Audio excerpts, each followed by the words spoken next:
안녕하십니까. 네, 광신대학교 복지상담 융합학부에서 강의하고 있는 국형진입니다. 아, 오늘 우리 이제 세미나에서 발제를 요청받았는데 저도 이제 제주도에 가서 같이 시간을 보내면 참 좋겠습니다. 그런데 제가 그 영광고 청년센터에 근무하는데요. 네, 아무래도 이제 타 지역에 이동하는 것들이 좀 요즘 좀 어렵습니다. 그래서 죄송하게도 영상으로 이렇게 찾아뵙게 된 점 양해해 주시기 바랍니다. 제가 오늘 발표할 내용은 이제 비대면 사회복지 친구인가 적인가 라고 하는 내용입니다. 사실 비대면으로 프로그램 하는 거에 대해서 이제 기존에 계시던 사회복지사나 이제 우리 또 교수님들 이제 물론 이제 쉽게 받아들이시는 분들도 있고 아니면 좀 저항감이 좀 있으신 분들도 있는 걸로 알고 있습니다. 그런데 뭐 청선대원군이 그 최국 정책한 것도 그분 입장에서는 되게 중요한 그리고 옳은 일이었잖아요. 그리고 또 지지하는 사람들도 있었고 그때 이제 상황도 그랬고 근데 이제 그 꼭 새로운 것을 받아들이는 게 무조건 좋다라고 말할 수는 없습니다. 하지만 불가피한 상황에서는 받아들이는 것도 좋지 않나라는 생각이 들고요. 지금 코로나가 벌써 2년째 창궐을 하는데 위드 코로나로 시작을 했지만 지금 확진자가 3천 명이 넘어가고 있지 않습니까? 이제 위드 코로나니까 99명까지 행사를 다들 하고 있는데 하면서도 다들 마음이 너무 이제 불안하고 힘든 것 같아요. 그래서 이제 저희가 어떻게 이거를 좀 접근하고 받아들여야 될까라고 하는 고민을 함께 좀 해보고 싶습니다. 저희가 복지라는 말이 복이 하늘에서 이제 선물 받는 물질적인 풍요, 정신적인 풍요 이런 것들이 복이겠죠. 이제 지는 과한 욕망을 멈춰야 한다는 의미에서 이제 건강하고 행복하며 이제 안락하게 살아가는 상태. 그러니까 이제 웰페어라는 게 이제 만족스럽게 살아가다라는 뜻이지 않습니까? 그러니까 저희가 지금 상황에서 만족스럽게 서비스를 주고받으면서 이렇게 우리가 복을 이렇게 서로 끼치는 그런 삶이 이제 복지의 삶이라고 생각을 합니다. 복지의 3대 구성이 이제 재화의 제공, 서비스의 제공, 그리고 이제 커뮤니티 지원과 이제 출구 전략, 그리고 이제 마지막으로 지속 가능한 자리 기반 형성하는 것들인데, 사실 지금 이런 것들을 전달하기 위해서 이전에 사용하지 않았던 그런 디지털 역량을 기반으로 이제 서비스를 제공하고 있지 않습니까?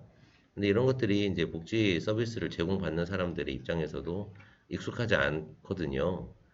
제공자도 익숙하지 않고 받는 사람도 익숙하지 않는 그런 상황에 있어요. 그래서 이런 것들이 또 익숙해지는데 시간이 상당히 걸릴 거라고 생각을 합니다.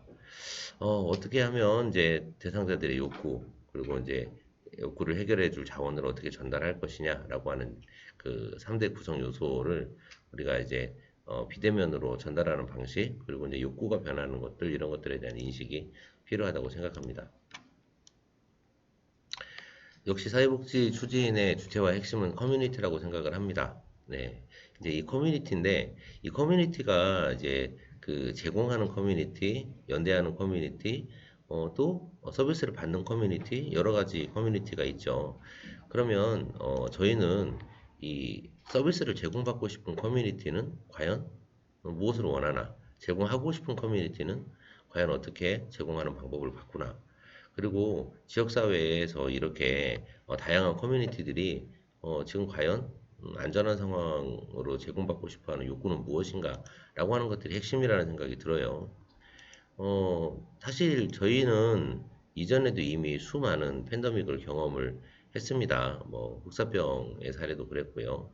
스페인 독감의 사례도 그랬고, 이제 이렇게 여러 가지 질병들이 중세에서부터 근대에까지 계속 우리에게 있었는데, 저는 이제 이 역사를 보면서, 이 흑사병을 통해서 이제 민주주의가 시작됐다고 얘기하는 사람도 있죠. 프랑스 혁명을 촉발하게 됐고요. 1차 세계대전에서도, 이 정말, 위생적으로 좋지 않은 환경에 정말 군인들이 내몰려서, 참호전을 계속 유지하던 1차 세계대전을 끝낸 것이 1차 세계대전은 승전국이 명확하지 않은 거 아시죠? 왜냐하면 그때 이제 스페인 독감이 창궐해가지고 참호 안에서 이제 질병이 도는 거예요. 그래서 이제 전쟁을 빨리 멈추게 했던 그런 종식하는 기능을 또 스페인 독감이 했었잖아요.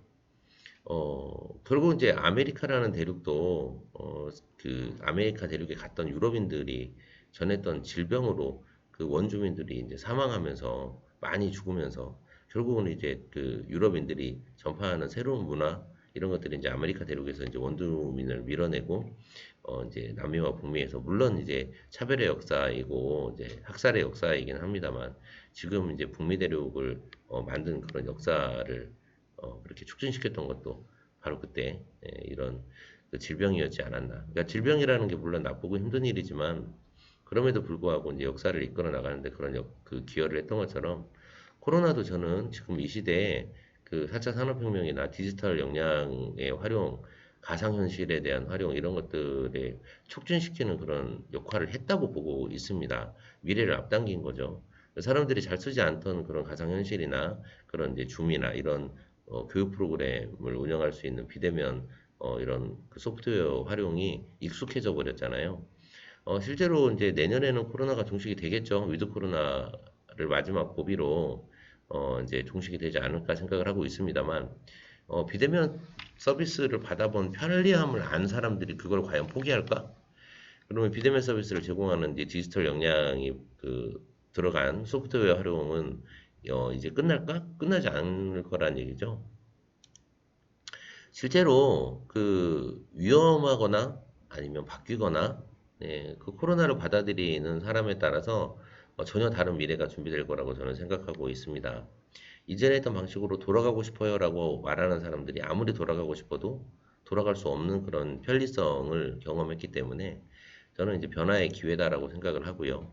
이 위기만큼 당신을 증명할 수 있는 것은 없다라는 말을 통해서 저는 이거는 분명히 기회다라는 생각이 듭니다. 실제로 이제 코로나 때문에 작년 올해 뭘 일을 많이 못했다라고 푸념하는 사람들이 많아요. 그런데 그 제가 일하는 법인은 더 바빴던 것 같아요. 코로나 때문에 사람을 직접 못 만나니까 만날 수 있는 방법을 찾아가지고 행사나 교육이나 이런 것들을 활발하게 진행했던 것 같고, 다른 사람들만 하는 일인 줄 알았던 유튜버가 제가 됐어요. 그래서 유튜브에 제 영상이 지금 100개 이상 올라가 있거든요. 근데 교육이나 전달하고 싶은, 그랬을 때 이제 사용할 수 있는 그런 좋은, 플랫폼이 되어줘서 저도 적극적으로 활용을 하고 있습니다. 그러다 보니까 제가 활동하는 방식도 변하더라고요. 계속 이제 가상현실을 활용하려고 하고 이런 것들을 활용해서 만들어서 운영하다 보니까 꼭 연관군에서만 일하는 사람만 참여하는 게 아니라 타 지역에서 일하는 사람들에게 영향을 미치게 되고 그러니까 이 그 공유와 확산이라고 하는 지금 시대의 모토가 이런 그 비대면 서비스를 통해서 실현되고 있다라고 저는 생각을 하고 비대면 시기 이전에도 열심히 일을 했지만 비대면 시기가 되면서 더 바빠진 것 같아요. 그러면서 참 우리 법인을 증명할 수 있는 좋은 기회였구나라는 생각을 시간 지나니까 하게 됩니다. 실제로 이제 그 롯데그룹에 있는 대운기획이라는 데가 있어요. 이제 거기서 이제 코로나를 처음 맞은 사람들에 대한 생각들을 좀 정리를 하는 키워드 그 분석을 한번 했었는데요. 사실 그 경제적인 성과들에서 저는 이 사회가 지금 어디로 가는구나라는 것들을 빨리 볼 수 있는 것 같아요. 예를 들어서 농수축산물 소비가 급격하게 늘어났죠. 계속 늘어나고 있어요. 왜냐하면 멀리 이동하거나 낯선 장소, 낯선 사람을 탐색하는 일들이 계속 부정적으로 되고 이제 비일상에 대한 기존에 이제 살지 않았던 그런 삶의 방식 이런 것들이 이제 새롭게 만들어지는 거죠. 타임스퀘어나 명동이나 여기도 이제 두오모라는 곳에서 촬영을 한 곳인데 사람이 정말 바글바글 항상 있었던 곳에 사람이 하나도 없는 그런 비일상적인 그런 현실을 저희가 마주하고 있습니다. 위드 코로나라고 해서 이제 코로나가 끝난 줄 알았는데 유럽이나 미국은 또 확진자가 더 늘어나고 있잖아요. 여전히 사람들은 불안해하고 있죠. 그러다 보니까 이제 새로운 사업들이 만들어지고 있어요. 이제 롯데 하이마트에 이제 메이커즈 랩이라고 해서 내가 필요한 걸 이제 스스로 만들 수 있도록 하는 이제 디지털 장비들을 활용할 수 있는 곳. 그리고 이제 BTS 유명하게 아시죠? BTS도 그 가상현실에서 그 콘서트를 했잖아요. 근데 과거에 무슨 잠실 운동장 이런 데에서 뭐 몇만 명 모아놓고 콘서트 할 때 그 피로도가 상당히 들어가지 않으면서 오히려 이제 매출 대비 이익은 상당히 높았던 그런 행사라고 해요. 그래서 비대면 행사가 오히려 경제적으로 효과적으로 더 기존의 행사들보다 영향력이 있다라고 하는 것들 보게 되고요.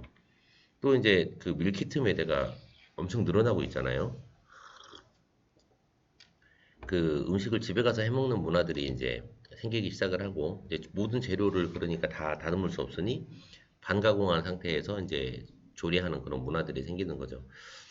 실제로 이제 캠핑카나 차박이 인스타그램에서 검색하는 추이가 엄청나게 늘어나고 있습니다.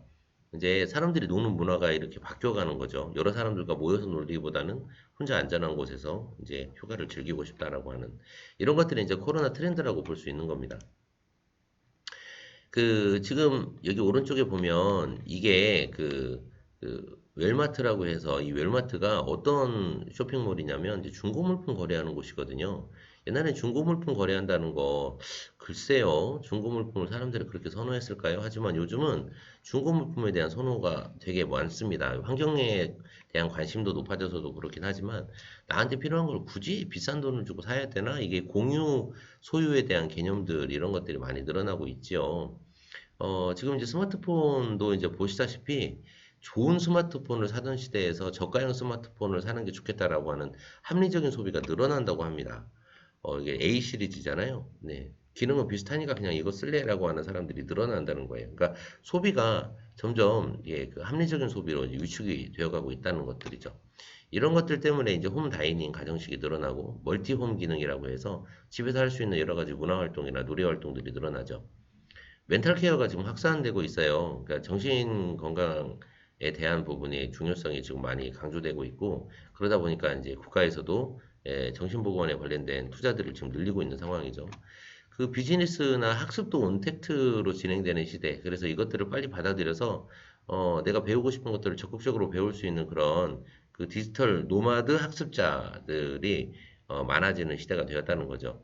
로봇 경제가 부상한다든지 로컬 비즈니스가 각광받고 있죠. 옛날에는 이제 외국에서 팔던 과일들을 먹던 시대라면 지금은 동네에서 만들어지는 것들에 대해 사람들이 관심을 더 갖기 시작하고 이제 코리아 프리미엄 효과라는 것도 있어요. 이제 문화적으로 이제 저희가 그 저기 한류 문화를 많이 팔았었는데 지금은 이제 코리아 프리미엄이 뭐냐면 쟤네들 방역 잘하잖아.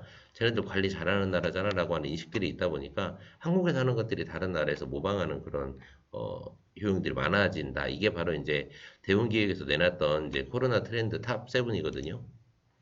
홈다이닝을 위한 가정식들도 보면 이게 사실은 집콕 생활의 동반자죠. 이제 0 타겟에서 프리미엄 가족용으로 이제 그 밀키트가 이제 진화하고 있는데 저희가 이걸 보면서 느끼는 건 뭐냐면 지원급식 사업의 변화죠.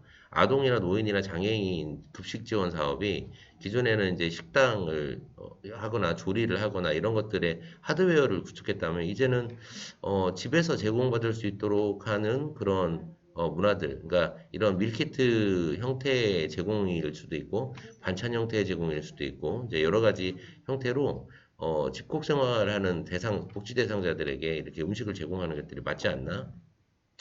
청년복지 사업에서도 이제 창업 창직 아이템으로 요즘 이제 밀키트 사업이 많이 이제 떠오르고 있거든요. 그만큼 앞으로도 이렇게 집에서 편안하게 음식을 먹는 그런 문화들이 계속 확산되지 않겠느냐라고 하는 부분을 예상해 볼 수 있고요. 멀티홈 수요도 그렇습니다. 이제 공연을 보거나 일을 하거나 아니면 휴식을 하거나 문화생활을 즐기거나 체험을 하거나 이런 것들이 다 집에서 가능한 시대가 되어가고 있다는 것들. 결국 이렇게 집에서 가능하다는 건 뭐냐면 사람들이 참여를 더 많이 할 수 있다는 얘기예요. 결국 디지털 역량을 갖춘 그런 조직들이 이 디지털 역량을 기반으로 서비스 제공할 수 있는 것들이 늘어날 수 있다라고 하는 것들이죠. 또한 이제 비대면 멘탈 케어도 마찬가지입니다. 이게 이제 그 격리나 폐쇄나 고립에 의한 스트레스나 감염병에 대한 불안을 호소하는 환자들이 늘고 있어서 이런 것들을 이제 집에서 그 이 사람의 스트레스 상황을 어 이제 체크할 수 있는 네 그런 이제 기회들이 이제 생긴다는 거죠. 그래서 그 이게 보시는 것처럼 이제 웨어러블 의료기기들이 이제 계속 늘어나고 있어요. 병원에 가서 진단하는 게 아니라 예를 들어 맥박이라든지 체온이라든지 이 기본적인 정보들이 의료복지에서도 이렇게 적용될 수 있는 그런 그 사례들이 많이 있습니다. 그래서 꼭 이제 집에 혼자 계신 독거노인들의 건강을 케어하기 위해서 사람이 가는 것도 좋지만 자주 전화드리고 영상 통화할 수 있고 그리고 이렇게 찾아가는 것들보다 이렇게 그 대상자들의 건강을 확인할 수 있는 그런 웨어러블을 활용하는 것들이 이런 의료복지 서비스에서도 이제 적극 검토돼야 될 상황이 아닌가라는 생각이 들고요. 이제 뭐 VR 가상현실을 통한 이제 경험 서비스나 이제 전통 간의 고관여의 제품을 통해서 예를 들어 내가 직접 차를 사보진 않지만 차를 직접 경험할 수 있는 예를 들어 내가 저곳에 여행을 가고 싶은데 굳이 내가 가지 않아도 집에서 VR로 경험할 수 있는 이런 서비스라면 이제 교육 서비스에 반영이 될 수가 있겠죠. 그래서 이제 그 사람들은 막 얘기를 많이 들어봐서 이제 가상현실, VR 뭐 이런 것들에 대해서 사람들이 쉽게 얘기하는데 실제 경험해본 사람을 찾으면 그렇게 많지 않습니다. 우리 복지 대상자들은 문화적인 혜택을 받는 것들이 이제 부족하기 때문에 오히려 이런 것들을 접근할 기회가 더 적은 거죠. 뭐 실제로 대기업에서 이제 4세대 수렌토를 출시를 하면서도 이런 것들이 기존에는 이제 오프라인 행사장에서 이제 홍보를 했다면 지금은 온라인으로 자동차에 대한 설명을 자세히 하는 출시 행사를 하는 걸로 봐서는 사회복지 서비스를 설명하는 그런 것들도 이렇게 온라인을 통해서 이런 서비스가 제공됩니다라고 자세히 영상으로 설명할 수 있을 것 같고 뭐 이제 가상현실로 이제 경험 서비스를 제공도 할 수 있을 것 같고 결국 이렇게 비대면 산업이 확장된다는 것, 복지 서비스에 대한 알림도 비대면으로 따라갈 수 있어야 된다라고 하는 거에 방증인 거죠. 뭐 이제 윤리를 앞지르는 기술들도 있어요. 케어에 관련된 복지 현장에서 언제까지 사람이 지킬 수 있을지에 대해서 생각해 보셨나요? 뭐 예를 들어서 이제 이제 은퇴한 노인들이 살고 있는 이제 시설도 마찬가지죠. 뭐 이제 간단한 것들은 이제 이런 서빙 로봇가 갖다 드리고 예, 이렇게 단순한 것들은 해결이 되고 이제 인간이 제공할 수 있는 서비스는 인간 대 인간으로 좀 이렇게 고차원적인 서비스 쪽으로 방향이 전환되지 않을까? 결국은 사람이 직접 만나서 물건을 전해주는 것들도 참 좋지만, 결국은 사람보다 이런 기술들이 활용될 시간들이 점점 다가오고 있다라는 생각이 들어요. 보시는 것처럼 여기는 이제 호텔에서 이제 물건을 갖다 주는 로봇도 있고요. 방 청소해주는 로봇도 있고, 예, 배달해주는 택배 로봇도 있어요. 이제 식당에서 음식을 전해주는 로봇도 있잖아요. 이런 것들이 언제까지 산업에서만 쓰일 것이냐. 실제로 이제 도시 지역에서 이제 이런 로봇들이 많이 사용되는 것들을 보는데 왜 그러냐면 인건비가 줄어요. 로봇은 24시간 일 시켜도 충전만 시키면 돌아간단 말이에요. 그런데 사람은 8시간밖에 근무하지 못하잖아요. 복지 현장에서도 마찬가지입니다. 그래서 허드렛 일들은 로봇에게 점령될 확률이 높다. 이거는 어쩌면 먼저 시도해야 될 분야이지 끝까지 버틸 분야는 아닌 것 같아요. 로컬 비즈니스도 확장이 됩니다. 뭐 당근마켓이나 이제 맘카페나 카카오맵이나 이제 호갱노노 같은 사이트들이 지역에 있는 로컬 서비스를 제공하는 서비스들인데요. 사실 이런 것들을 복지 현장에서 활용을 한다는 건 지역에 있는 복지 서비스를 알리는 기술들이거든요. 그리고 참여자들도 실시간으로 확인할 수 있고 이런 것들이 애플리케이션으로 개발이 돼가지고 이제 정보를 제공하는 것들이 우리에게도 적용될 수 있지 않겠습니까? 우리가 가는 길을 세계가 따라올 겁니다. 우리나라 사람들은 참 변화에 민감하고 빠르게 적응하잖아요. 네, 저희가 그래서 이런 새로운 위기들을 기회로 좀 전환할 필요가 있다 생각을 합니다. 그러다 보니까 이제 사회복지사들에게 이제 필요한 능력이 생겨요. 이제 패키지 제작 능력이나 컨텐츠 제작 능력, IT 활용 능력이나 디지털 격차를 해소하기 위한 복지 대상자들을 위한 교육 이런 것들을 할 수 있어야 되는 능력이 어쩌면 이제 새로운 과목으로 대두될 수 있다는 겁니다. 그래서 패키지 능력 사고 같은 경우는 이제 밀키트의 개념이나 복지의 분절, 이제 이용자의 편의 이런 것들이 충분히 제공될 수 있을 것 같고요. 언택트 능력도 이제 정보를 전달하는 능력으로 이제 언택트 문화 사업이나 교육 사업, 언택트 일자리 창출 사업 이런 것들이 저희들이 좀 먼저 손대야 될 부분인 것 같아요. 이게 어떤 능력 있는 사람들이 교육받는 게 아닌 시대가 되어가고 있거든요. 옛날에는 한글이나 타자 치는 것도 특별한 사람들이 하던 거였잖아요. 근데 지금은 저희 다 하지 않습니까? 지금 디지털 기술도 앞으로 그럴 거라고 생각을 합니다. 지금은 특별한 사람들이 만지고 있지만 5년, 10년이 지나고서 이거 못하는 사람은 이제 사회복지 못할 확률이 높습니다. 이런 언택트 미디어를 제작할 능력이 그래서 중요하다는 생각이 들고요.